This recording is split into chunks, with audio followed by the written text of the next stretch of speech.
Minhas cordiais saudações a todos aqueles que nos acompanham fielmente, toda semana aqui pelas redes sociais da nossa querida Diocese de Limeira.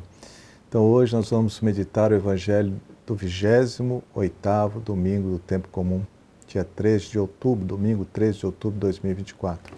É o Evangelho de São Marcos, capítulo 10, versículos de 17 a 30. Vamos ao texto. Naquele tempo, quando Jesus saiu a caminhar, veio alguém correndo, ajoelhou-se diante dele e perguntou: Bom mestre, que devo fazer para ganhar a vida eterna? Jesus disse: Por que me chamas de bom? Só Deus é bom, e mais ninguém. Tu conheces os mandamentos: não matarás, não cometerás adultério, não roubarás, não levantarás falso testemunho, não prejudicarás ninguém, honra teu pai e tua mãe. Ele respondeu: Mestre, tudo isso tenho observado desde a minha juventude. Jesus olhou para ele com amor e disse: Só uma coisa te falta. Vai, vende tudo o que tens e dá aos pobres, e terás um tesouro no céu. Depois vem e segue-me. Mas quando ele ouviu isso, ficou abatido e foi embora cheio de tristeza, porque era muito rico.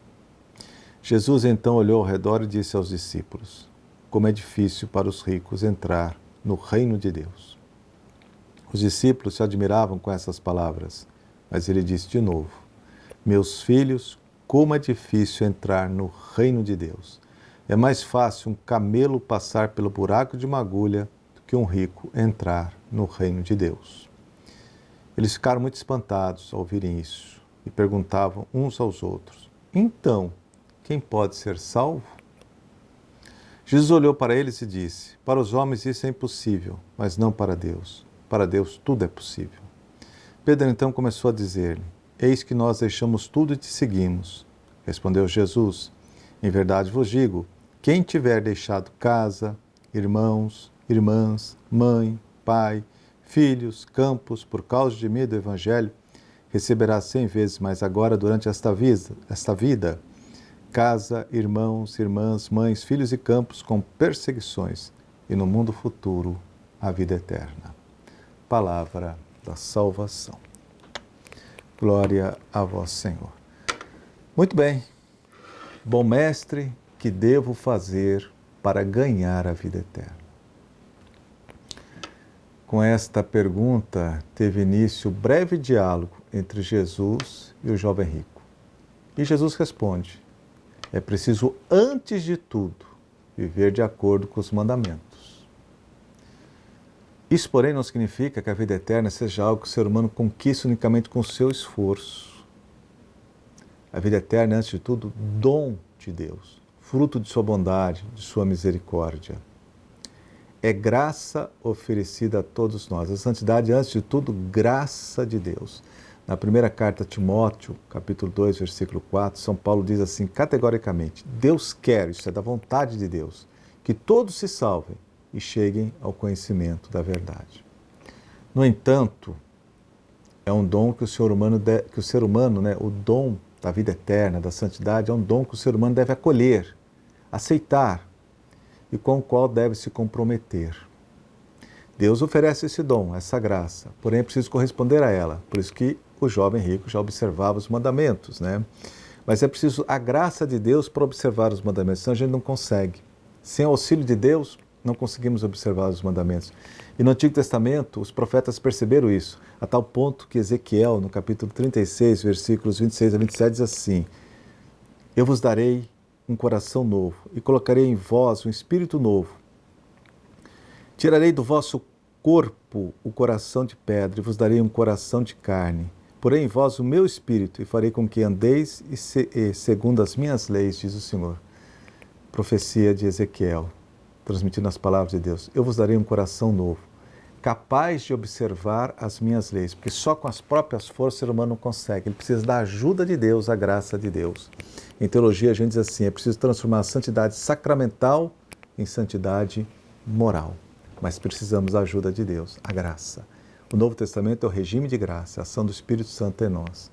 Quando falamos de vida eterna, não estamos apenas conjecturando a respeito da vida que nos espera no céu, que deve ser algo maravilhoso, A gente vê reflexões sobre a vida eterna, Uma vez Uma reflexão muito bonita que eu vi diz assim: pegue o momento mais feliz da sua vida e multiplique pelo infinito.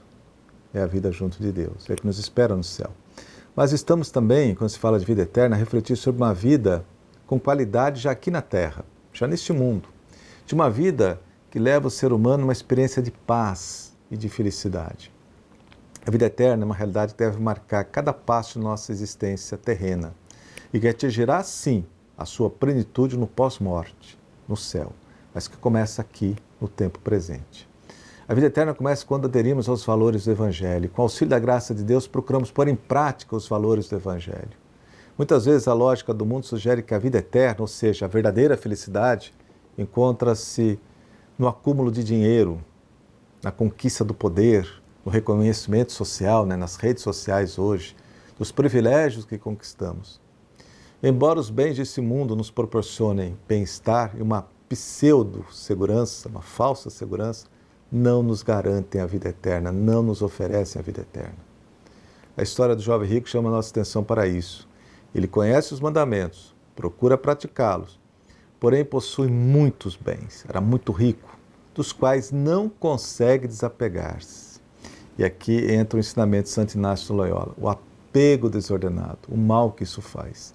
O apego desordenado ao dinheiro escraviza o coração humano, leva ao egoísmo, à cobiça, leva o ser humano, muitas vezes, à prática da injustiça, da exploração das pessoas mais frágeis, mais vulneráveis, leva muitas vezes à prática da desonestidade. Por isso que Jesus diz no Evangelho de São Mateus, capítulo 6, versículo 24, não podeis servir a Deus e ao dinheiro. Só que, distante de Deus, não existe verdadeira felicidade. Por isso é preciso saber viver. Tem uma música antiga que fala disso, é preciso saber viver. A vida é feita de escolhas. E a primeira leitura desse domingo, vai falar sobre isso, fala sobre a sabedoria. Sábio é aquele que faz escolhas certas. Esse é o sábio, aquele que faz escolhas certas. Aquele que sabe tirar o verdadeiro sabor da vida. Sábio é isso, o que sabe tirar o verdadeiro sabor da vida, vive bem. A sabedoria de que falamos aqui não se aprende dos livros, é a sabedoria infusa, é graça de Deus, que vem de Deus. É a capacidade de reconhecer o que é bom, de optar sempre por aquilo que me faz ser um ser humano melhor, crescer como pessoa humana.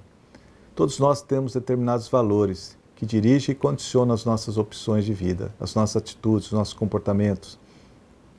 Existem muitos valores.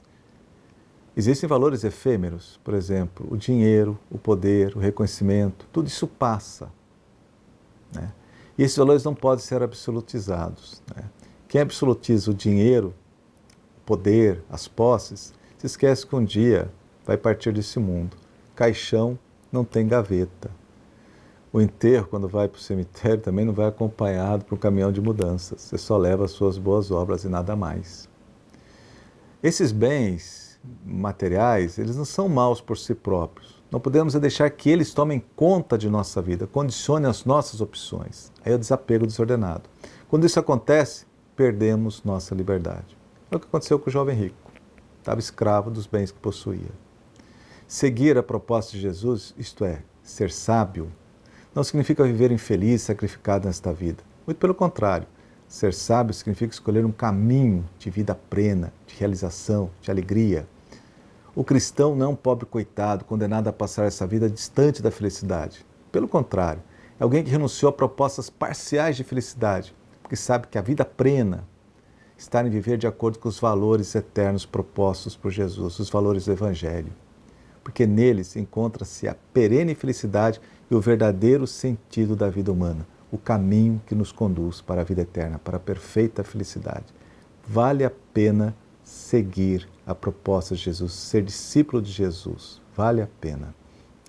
É ser sábio, colocar-se no caminho de Cristo. A todos a minha bênção em nome do Pai, do Filho e do Espírito Santo. Amém.